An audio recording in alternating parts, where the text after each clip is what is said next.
discuss the next topic of concept of health. Next topic is natural history of disease. The last topic is concept of cause. Causations के क्या क्या concept थे वो था. Next topic is natural history of disease. जो disease है उसकी natural history क्या है. जो natural history क्या है, जो disease है वो दो type में होती है. First one is pre-pathogenesis.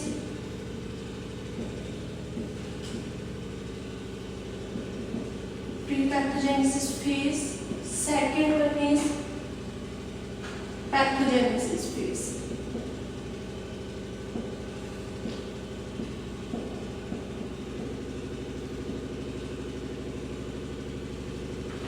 First one pre-pathogenesis phase. Second one is pathogenesis phase.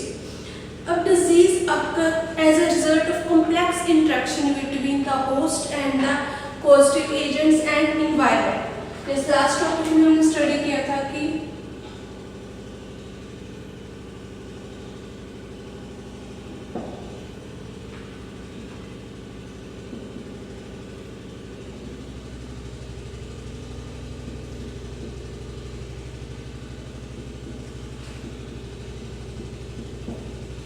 Disease, environment और एजेंट, या फिर डिजीज की जगह आ गया एजेंट, होस्ट एंड इन्वायरमेंट.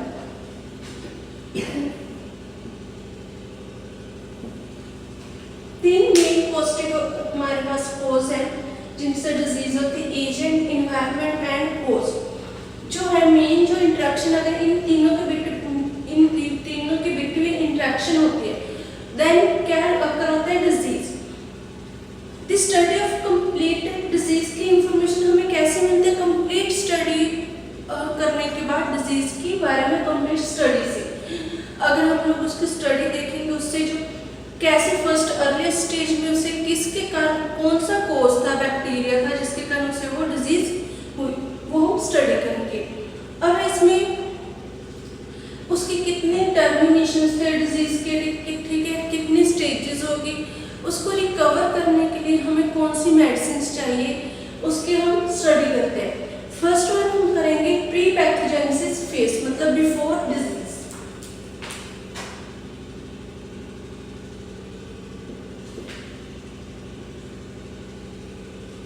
जो डिजीज से पहले, ठीक है, बिफोर डिजीज से पहले जो है हमारे जो भी पीरियड होता है, जो ह्यूमन बीइंग का डिजीज से पहले का पीरियड होता है उसे हम बोलते हैं pre pathogenesis phase. Pre means पहले, ठीक है. उसमें क्या होता है कि जो पॉजिटिव एजेंट्स हैं वो not entered in the man, जब वो एंटर नहीं करते मैन की बॉडी में, सिर्फ इन्वायरमेंट में होते हैं. उस टाइम क्या है जो इंटरेक्शन होती है वो इन्वायरमेंट और जो एजेंट्स के बीच में होती है, ठीक है. जो इंटरेक्शन एनवायरमेंट और एजेंट के बीच में होती है क्योंकि जो माइक्रो ऑर्गेनिजम्स है वो इन्वायरमेंट में प्रेजेंट है, एयर में, सॉइल में, ठीक है. Then the presence of agent, host and favorable environmental factor is in the pre-pathogen phase is not initiate disease in man. जब इन दोनों में इंटरेक्शन होगी तो होस्ट का काम नहीं, क्योंकि वो तो अभी ह्यूमन बीइंग की बॉडी के अंदर एंटर नहीं हुए, तो इसलिए अगर दोनों में इंटरेक्शन है तो उसका कोई मीनिंग नहीं है. डिजीज कब अकर होगी जब ये तीनों में इंटरेक्शन होगी, ठीक है, तब वो क्या डिजीज अकर होगी. प्री पैथोजेनेसिस फेज में क्या है जब जो एजेंट है वो इंटरेक्शन इन्वायरमेंट और एजेंट के बीच में हो रही है, ठीक है. जो एजेंट्स हैं वो सॉइल में, एयर में प्रेजेंट है और जो ह्यूमन बीइंग की बॉडी में प्रेजेंट नहीं है. सेकंड है पैथोजेनेसिस फेज. अब डिजीज अकर कब होगी जब ये जो एजेंट्स हैं वो इन्वायरमेंट के थ्रू ह्यूमन बॉडी की अंदर एंटर हो जाते हैं. उससे उस टाइम क्या होता है हमारी डिजीज अकर होती है. वो अंदर जाएंगे, अंदर जाकर इन्फेक्शंस क्रिएट करेंगे, ठीक है, ग्रोथ करेंगे बैक्टीरिया. उससे क्या होता है जो डिजीज वो एंटर होगी, मल्टीपल पॉपुलेशन उसकी जो है ऑर्गेनिजम्स की वो होगी. उससे क्या होता है अगर इन्फेक्शन हो रहे बॉडी में बहुत ज़्यादा तो उससे टिश्यू डैमेज हो जाते हैं, फिजियोलॉजिकल जो बॉडी में वो चेंजेस आते हैं. इस टाइम क्या होता है विच नो साइंस, कोई मतलब साइन या सिम्टम्स नहीं हमें डिजीज का पता चलता कि हमें कौन से डिजीज है, ठीक है. वो साइन एंड सिम्टम्स क्या है उसके इनको अगर कोल्ड है, कॉमन कोल्ड, उसका इंक्यूबेशन पीरियड है कि 3 से 4 दिन, फीवर का भी ऐसी है, ठीक है। इनका टाइम स्पेसिफिक पीरियड होता है कि इस टाइम इनके साइंस दिख रहे हैं। जैसे हमारा कोरोना का इंक्यूबेशन पीरियड क्या था कि पहले 14 दिनों में इसके साइन एंड सिम्टम्स दिखने लग जाते हैं, हमें पता चल जाता है कि हमें कोरोना है या नहीं है, ठीक है। वो क्या था, हमारे इंक्यूबेशन पीरियड से ऑब्जर्व करेंगे। जो इन्फेक्टियस डिजीज है उनका जो इंक्यूबेशन पीरियड होता है वो क्या होता है, पैथोजेनेसिस जल्दी भी हो सकता है और लेट भी शुरू हो सकता है। उसका जो इंक्यूबेशन साइन एंड सिम्टम्स है वो जल्दी भी हमें दिख जाते हैं, लेट भी दिखते हैं। लास्ट है जो पैथोजेनेसिस फेज है, उसमें क्या होता है, जैसे मॉडिफाइड कैसे करते हैं इम्यूनाइजेशन से और कीमोथेरेपी देकर पेशेंट्स को उसको हम रिकवर कर लेते हैं। इन क्रोनिक डिजीज एग्जांपल है, जैसे क्रोनिक डिजीज है अपनी हाइपरटेंशन, कैंसर, इनमें क्या होता है कि जो अर्ली पैथोजेनेसिस है वो रेफर हो जाते हैं, ठीक है, refer to pre symptomatic phase because during the phase this is no manifestation of disease। अब जैसे कैंसर है, कैंसर के अगर हम एग्जांपल ले लें तो इसका हमें स्टार्टिंग में पता नहीं चलता, ठीक है। कैंसर के हमें कोई साइन एंड सिम्टम्स नहीं स्टार्टिंग में पता चलते अगर, ठीक है। जैसे कई बार पेन वैसे भी हमारी बॉडी में होता रहता है, हम उसे कैजुअल ले लेते हैं कि सिंपल पेन हो रहा है। इसके साइन एंड सिम्टम्स कब पता चलते हैं हमें, सेकंड या थर्ड स्टेज या फिर लास्ट स्टेज पर आकर। उससे पहले हमें कैंसर के कोई भी मैनिफेस्टेशन, साइन एंड सिम्टम्स दिखाई नहीं देते, ठीक है। ये क्रोनिक ऐसी डिजीज है, हाइपरटेंशन और कैंसर, जिसमें हमें जो साइन एंड सिम्टम्स है वो बहुत ज्यादा लेट पता चलते हैं, जिससे कि पेशेंट की डेथ भी हो सकती है।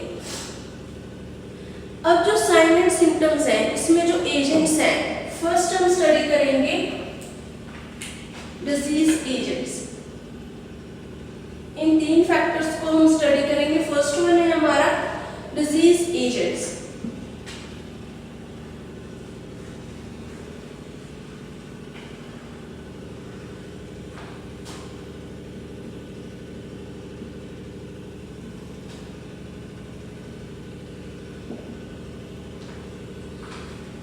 डिजीज एजेंट्स में क्या है, लिंक बनता है, first link in the chain of disease transmission and is a disease agent। disease transmission और disease agent के बीच में लिंक।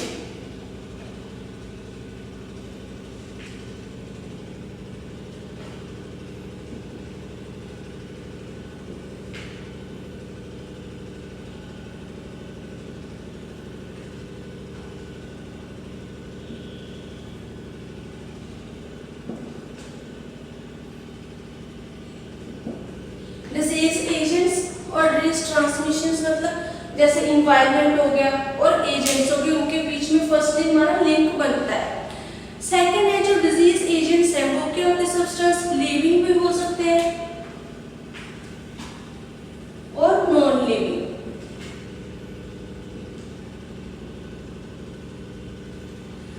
डिजीज एजेंट्स में जो हमारे सब्सटेंसेस है वो क्या है, लिविंग और नॉन लिविंग दोनों टाइप के हो सकते हैं। इसमें जैसे force, excessive presence of relative lack of disease process, ठीक है। इसमें जो एजेंट्स हैं उनको हम अब क्लासिफाई करेंगे डिजीज एजेंट्स को। फर्स्ट वन है बायोलॉजिकल,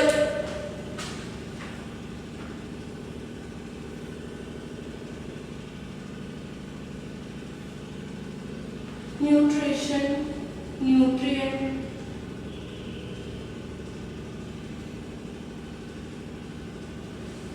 मैकेनिकल,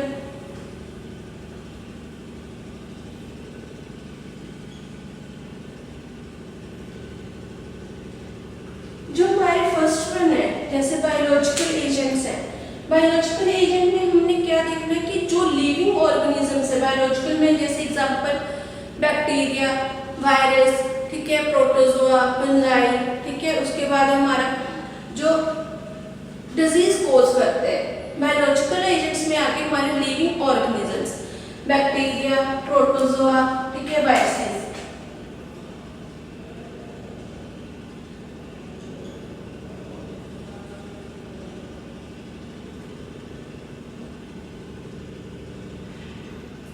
ये कहा कि हमारे बायोलॉजिकल एजेंट्स में।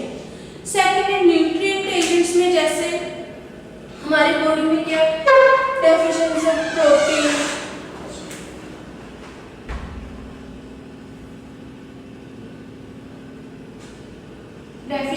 प्रोटीन,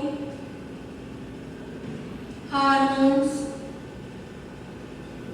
ठीक है। और उसके बाद है जैसे एक्सेसिव अमाउंट है हमारे कार्बोहाइड्रेट्स की होगी, या फिर जो फैट है वो हमारी बॉडी में इंक्रीज हो रही है।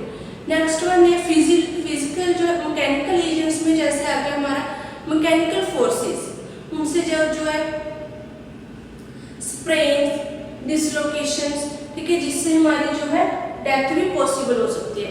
उसके बाद में फिजिकल एंड केमिकल चेंजेस,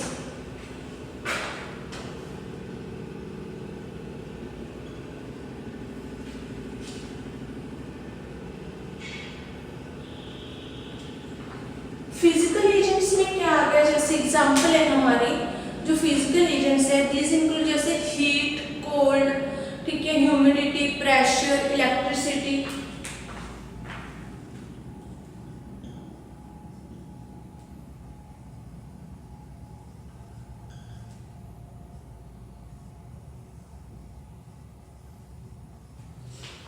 और केमिकल हमारे दो टाइप के जो एजेंट्स होते हैं केमिकल में, जैसे एक्सोजीनियस और एंडोजीनियस।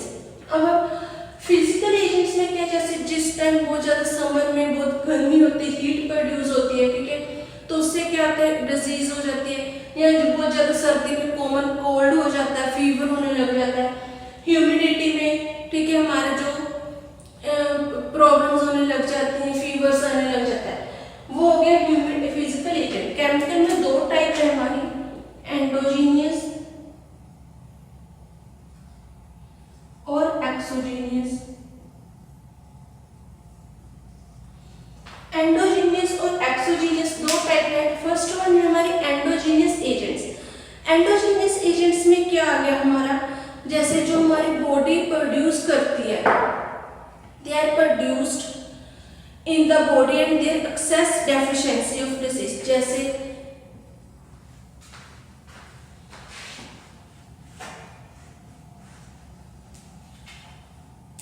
एंडो में जो बॉडी के अंदर प्रोड्यूस हो रहा है,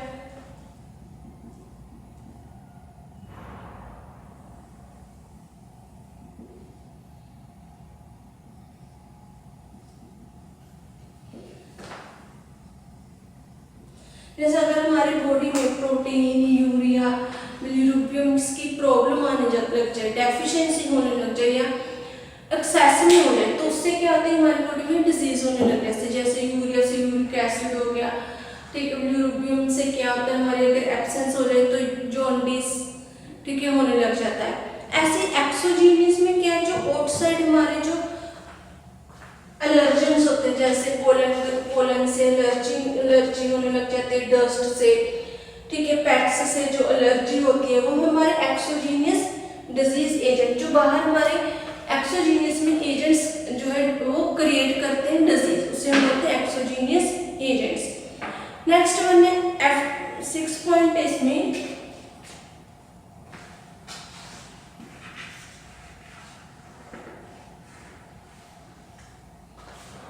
नेक्स्ट है हमारे पास एब्सेंस और डेफिशिएंसी या फिर access of health factor.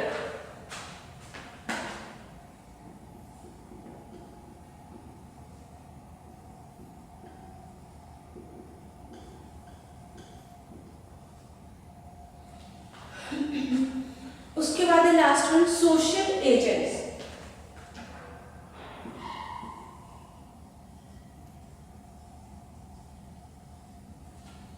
Access of health factor में क्या आ गया हमारा, जैसे लेक ऑफ हार्मोन्स की, ठीक है, इंसुलिन का लेक हो जाना, बंद हो जाना, उससे डायबिटीज हो जाती है। अगर विटामिन हमारी बॉडी में कम हो, जैसे ए कम हो तो नाइट ब्लाइंडनेस हो जाता है, सी हो तो स्कर्वी। अगर जो हमारी बॉडी में न्यूट्रिएंट्स हैं, जो हमारी बॉडी में विटामिन हैं, ठीक है, या फिर जो हमारी बॉडी में हार्मोन्स हैं, ऑर्गन्स हैं, अगर वो बंद हो जाए, वो लेक हो जाए, उससे जो हेल्थ प्रॉब्लम्स आती हैं उसको हम बोलते हैं हेल्थ फैक्टर्स। सोशल एजेंट्स क्या होते हैं, जो सोचती जैसे they include smoking, unhealthy habits होगी, lifestyle and alcohol.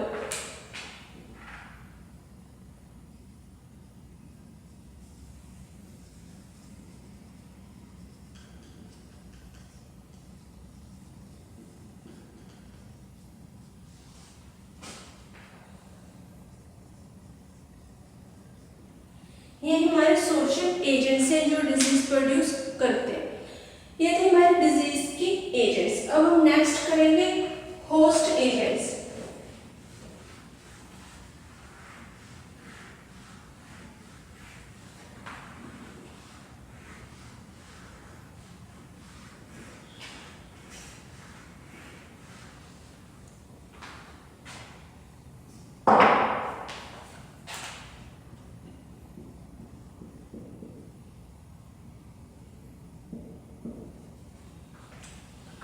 Host agents में क्या है, जो हमारे human body is consider as a soil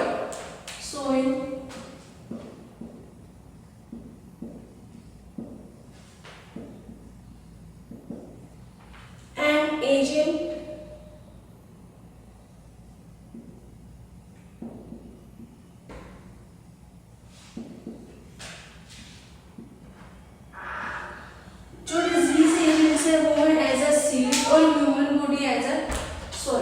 जैसे हम लोग एग्जांपल ले लेते हैं, जैसे हम मिट्टी में सॉइल में कोई भी सीड ग्रो कर देते हैं, उसको उगा देते हैं, वो क्या वहाँ पर ग्रो करता है।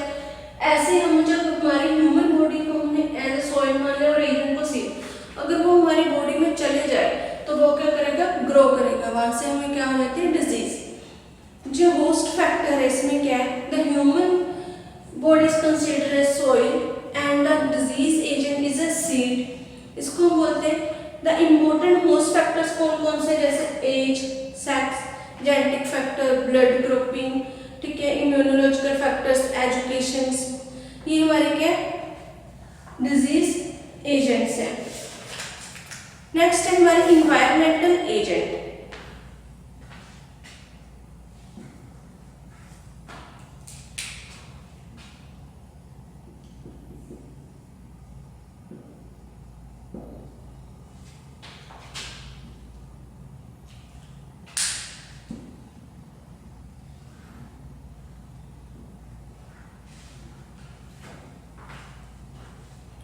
नेक्स्ट है इन्वायरमेंटल एजेंट में physical environment, biological and physiological environment.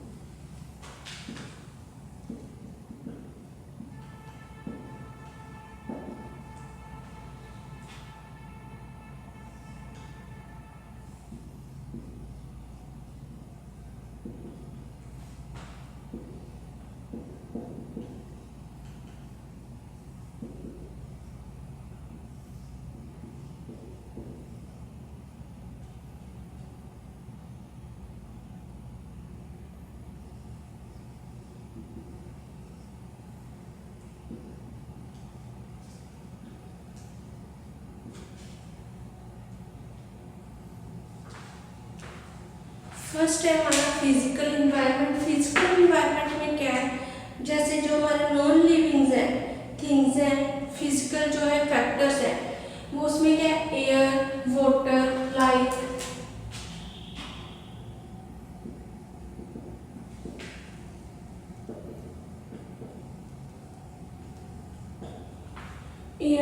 Water and light. ये किसमें फिजिकल जो है वो इन्वायरमेंटल फैक्टर्स हैं, जिससे हमारे जो थिंग्स हैं वो इफेक्ट होते हैं हमारे हेल्थ पे। जैसे जो अर्बनाइजेशन और इंडस्ट्रियल एरिया, उस वहाँ पर क्या क्रिएटेड एयर पोल्यूशन की प्रॉब्लम रहती है, क्योंकि वहाँ पर इंडस्ट्रीज है, वहाँ पर एयर पोल्यूशन होगा, वाटर पोल्यूशन होता है, नॉइज पोल्यूशन होता है एंड रेडिएशन जो है हजार्ड्स वो निकलते हैं, उससे वो क्या हमारा फिजिकल इन्वायरमेंट। बायोलॉजिकल इन्वायरमेंट में जैसे लिविंग थिंग्स हैं, हमारे जो सराउंडिंग्स हैं, मैन इंक्लूडेड मैन हिमसेल्फ, जो हम खुद ही हैं, उसमें क्या हम लोग लिविंग थिंग्स में viruses, bacteria, insect, rodents, animals, plants होते हैं। ये क्या सारे करते हैं, ये डिजीज प्रोड्यूस करने के एजेंट्स हैं, जो ये सारे बैक्टीरिया हैं। इससे क्या होता है, जो हमारे जो जैसे इन्फेक्शन है, डॉग और माइस में भी इन्फेक्शन होता है, ठीक है। मॉस्किटो में क्या हमारे डिजीज एजेंट्स हैं, उसका जो फ्लाइज है या फिर कॉकरोच है वो भी हमारे क्या डिजीज एजेंट्स हैं बायोलॉजिकल इन्वायरमेंट में।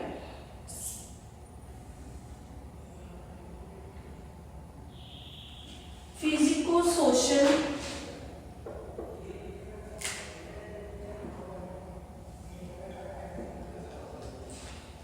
Social environment. अब फिजिकल सोशल इन्वायरमेंट में क्या है, जैसे हमारा कल्चर हो गया, हैबिट्स हमारा लाइफस्टाइल हो गया,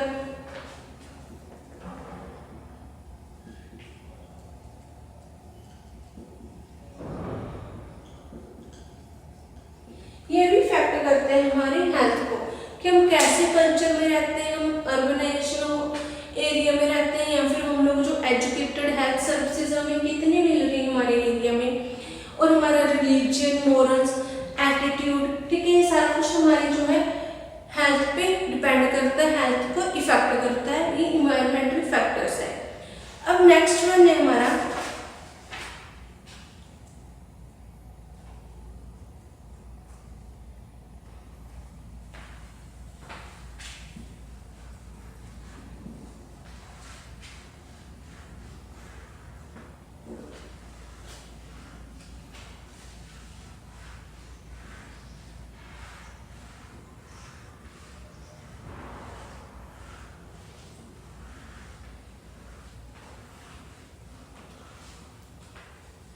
नेक्स्ट है concept of prevention of disease.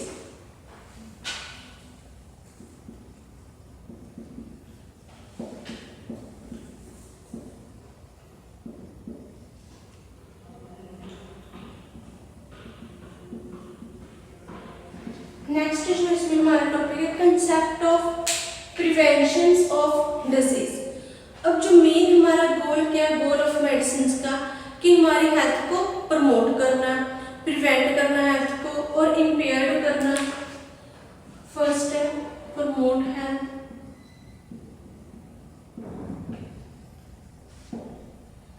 Prevent,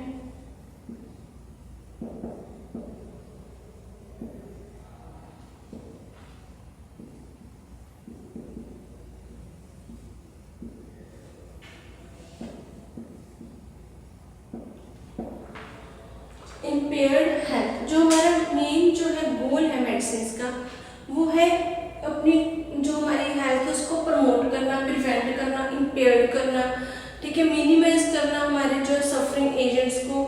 prevention include इसमें क्या है, ऑल दीज गोल्स। सक्सेसफुल जो प्रिवेंशन है वो किस पे डिपेंड करते हैं, नॉलेज पे, ठीक है, डायनामिक ट्रांसमिशंस पे, और आइडेंटिफिकेशन ऑफ रिस्क फैक्टर पे। हमारी जो मेडिसिन का गोल है वो तभी सक्सेस होगा अगर हमें नॉलेज होगी, ठीक है, हम जो रिस्क फैक्टर्स को कम कर सके, जो आइडेंटिफाई कर सके, और जो हमारा थर्ड है कि डायनामिक्स ऑफ ट्रांसमिशंस को रोक सके। अब लेवल ऑफ जो प्रिवेंशन है, प्रिवेंशन के क्या क्या लेवल है वो हम स्टडी करेंगे।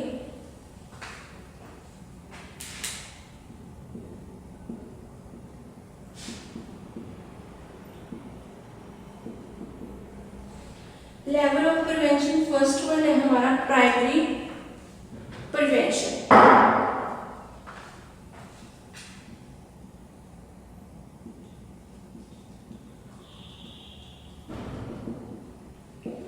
फर्स्ट वन प्राइमरी प्रिवेंशन में क्या है कि जो हमारा it include the measurement action takes before the onset of disease. जो हम डिजीज से पहले जो हम प्रिवेंशंस लेते हैं, जैसे कोरोना में एग्जांपल हम सोचते थे डिजीज ना हो, उसके लिए हम लोग सैनिटाइजर यूज करते हैं, मास्क लगाते हैं, ठीक है, डिस्टेंस क्रिएट करते हैं पर्सन्स के बीच में, वो है हमारे प्राइमरी प्रिवेंशन। जो हम डिजीज से पहले प्रिवेंशंस लेते हैं उसे बोलते हैं प्राइमरी प्रिवेंशन। इससे क्या होता है, एक तो हमारी हेल्थ प्रमोट करती है, और दूसरा जो हमारा स्पेसिफिक प्रोटेक्शंस भी हो जाती है हमारी हेल्थ की। सेकंड है इसमें प्राइमरी प्रिवेंशन का, फर्स्ट है प्रिमोर्डियल प्रिवेंशन।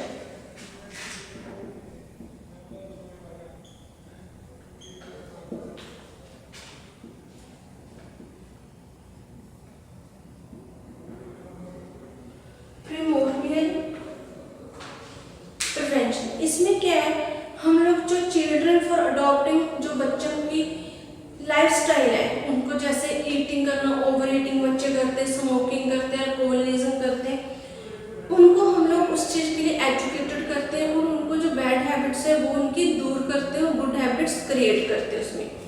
नेक्स्ट है मास स्ट्रैटेजी।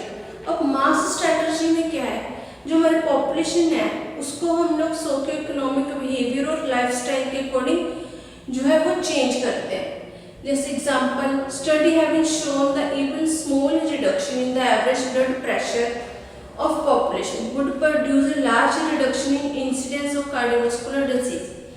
अगर जो हम इसमें मास स्ट्रैटेजी में चेक करें कि जो चेंजेस होते हैं वो पर्सन की हेल्थ को इफेक्ट करते हैं। अगर हम गुड चेंजेस अपने लाइफस्टाइल में कुछ करेंगे तो उससे हमारी जो डिजीज है वो थोड़ी कम हो जाएगी, ठीक है। और कम होने के बाद क्या वो हमारी हेल्थ पे गुड जो है वो इफेक्ट प्रोड्यूस करेंगे।